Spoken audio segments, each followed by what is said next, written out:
Good afternoon and welcome to my podcast, my new podcast called Tree of Life with yours truly, Catherine Levi.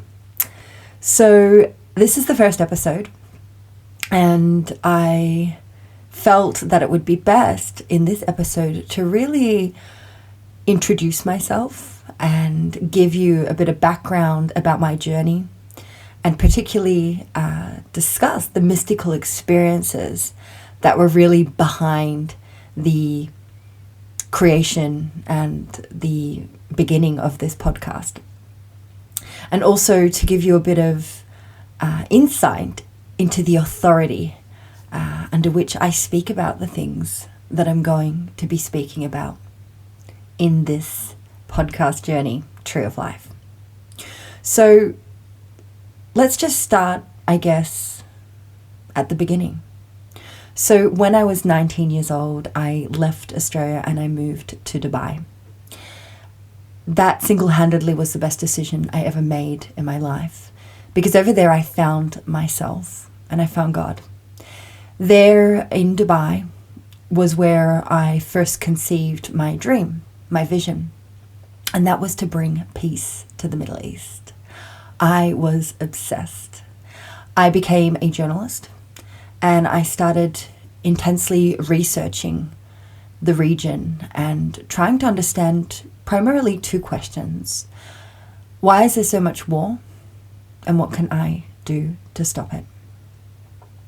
After years of research and travel, searching and working, my journey started to take a very distinctly mystical direction. One that was around prophecies and secrets and mysticism and scrolls. And it really all came to a head in Israel, in Tzfat, which is known as the second holiest city in Israel, besides Jerusalem. I would argue it's the first, and is the home to Kabbalah, the mystical tradition of Judaism, of which famously Madonna is connected. But it all really came to a head and a beginning when I met my Rabbi over there, who is a master of Kabbalah. So I'll tell you the story about how that happened, because it's very interesting and a very good point at which to start this journey. So I was in the Holy Land traveling with two soul sisters. We had rented an RV and we were heading on a journey around the country, a mission. And we were in the north of Israel, in Galilee, when one of my friends said to me, "Shall we go and visit my father-in-law for Shabbat, who happens to be a rabbi in Tzfat?" And so we drove our truck over there and we went there. We had dinner, some wine, and after dinner is when things started to get really interesting, where I experienced something that defies reality, physical reality as we know it, and is to this day the greatest miracle that I have the pleasure and honor of engaging with on a regular basis. And that miracle took the form of a book. So he opened up the book called Tikkunei Hazor, which is one of the Kabbalistic texts connected with a series of texts called the Zohar. Zohar means illumination or splendor, and is referring to a series of texts that are based on the teachings of Rabbi Shimon Bar Yochai, a great Kabbalistic Jewish sage and saint that lived 2,000 years ago in a cave in the north of Israel. And his teachings were later compiled in the 13th century into a series of books. And these texts are form the basis of the Kabbalah system. So my rabbi opened up one of these books, which is written in Aramaic, and began to read from the book, translating to English,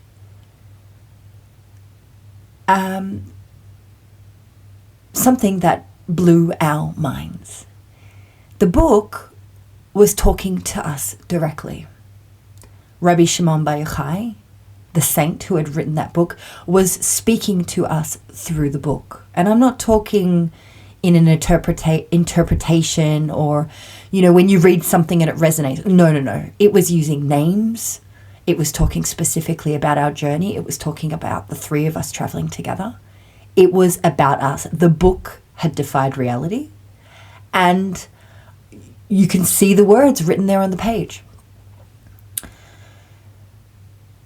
The book, or the sage through the book, went to tell us many things. Now, I've since read from this book probably over 1,000 times. This was probably about 5 or 6 years ago.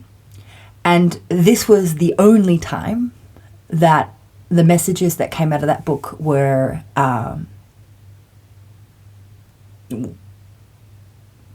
scary, really, and quite grave. So, and I'll get into the story of what was said in that first reading. One of the first things the book said to me was that I was a high priestess. In subsequent readings, the book later on, or the sage later on through the book, revealed to me that I was also a prophetess. And I think it's important to let you guys know that, because that is the authority under which I speak about the things that I do in this program that you will hopefully be tuning into. The book went on to say that if I hadn't had made it to the rabbi that day, I would have been killed, and my mission would have been given to someone else. It went on to describe a mission that the three of us were to embark on. It sent us to Jerusalem. We were actually planning to go to the Dead Sea, to which it told us that if we had gone there, a freak storm would have come and a landslide would have caused our RV to roll, and we all would have been killed. So needless to say, we didn't go on that journey. It also spoke a lot about, in that moment, in that weekend, it's as if all of the demons of the devil were being released from underground. And so it was like really heavy energy, because it was very important that I'd made it to that home on that day. And it felt like, and what was revealed in the book was that, Satan was doing everything in his power to stop what had just happened. I remember we ended up spending the weekend there. And I remember I walked out of the room and the rabbi was sitting there and he said, come, sit down, let's have a read. No one else was around.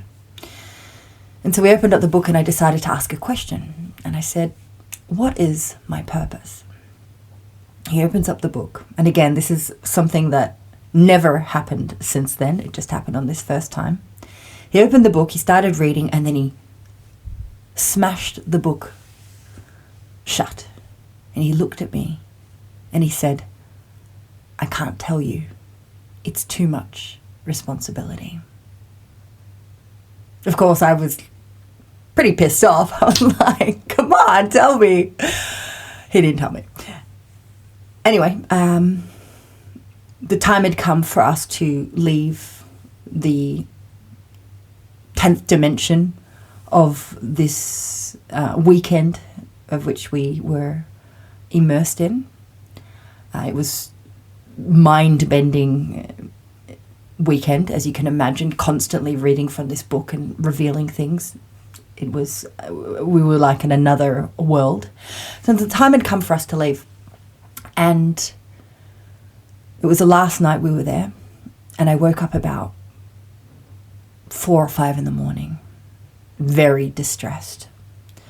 I had an experience, one that I was familiar with. It's one that I'd been having for several years before that.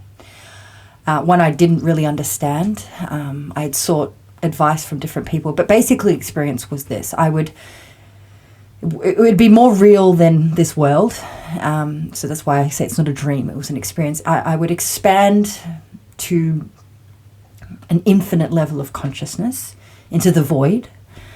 And in this void and realm of nothingness, it felt as if I had done something wrong. And as a result of this error, all was lost. And usually what would happen is I would wake up out of this experience into this world, and I would be very confused because this world didn't feel real. And this went on. This happened quite a few times over the last few years. Very, very alarming and quite scary. And I started to understand it. So it happened again. Only this time, I was woken up with a warning from God, telling me two things. The first thing, I couldn't remember what it was. I just knew I had to do something. And the second thing was I needed some kind of mantra or chant.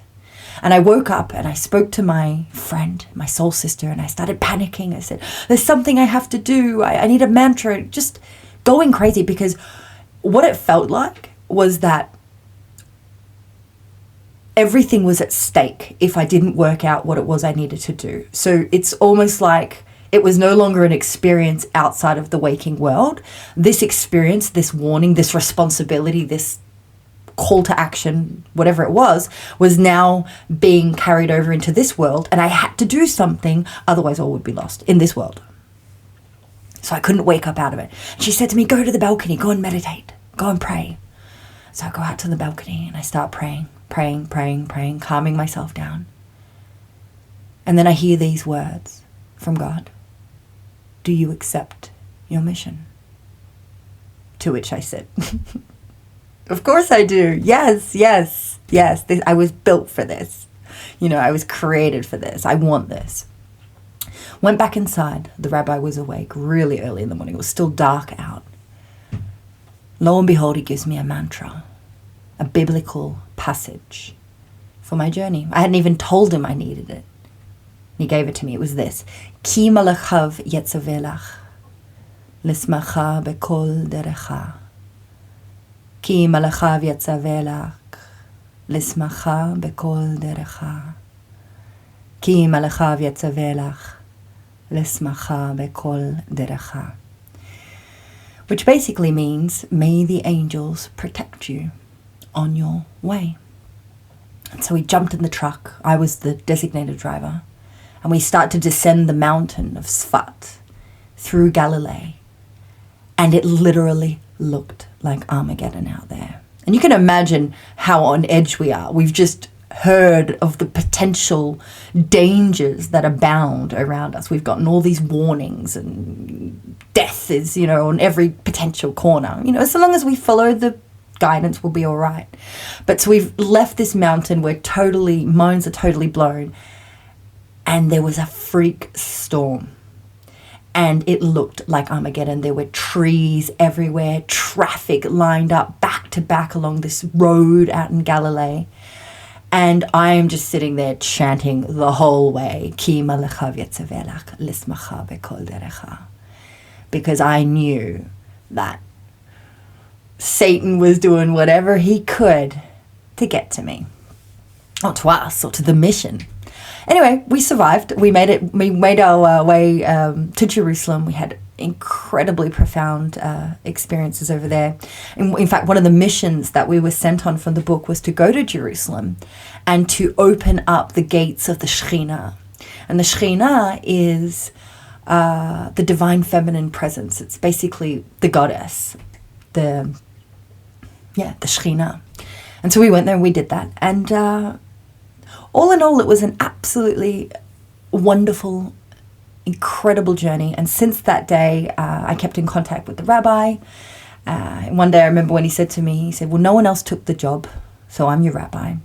And over years, we became very close. When I would visit the Holy Land, I would stay with him and his family. He basically adopted me. The book even confirmed it. He's my father. He's my Abba.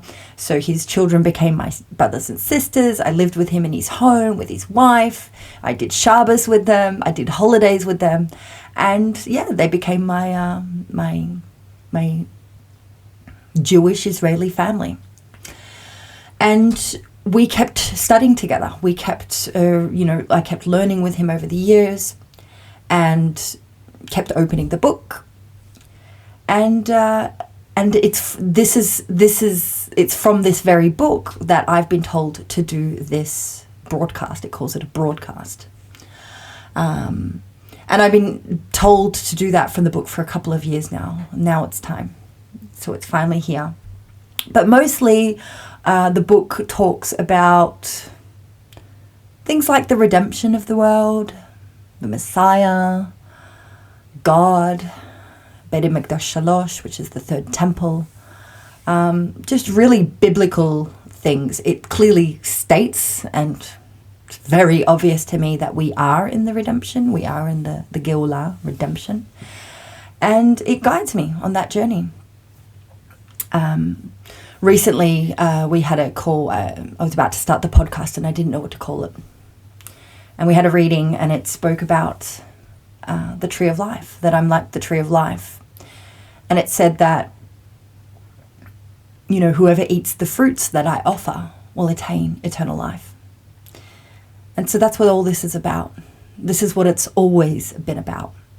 The restoration of heaven on earth, the salvation of every soul, and for peace to reign on this earth once again. So thank you for listening.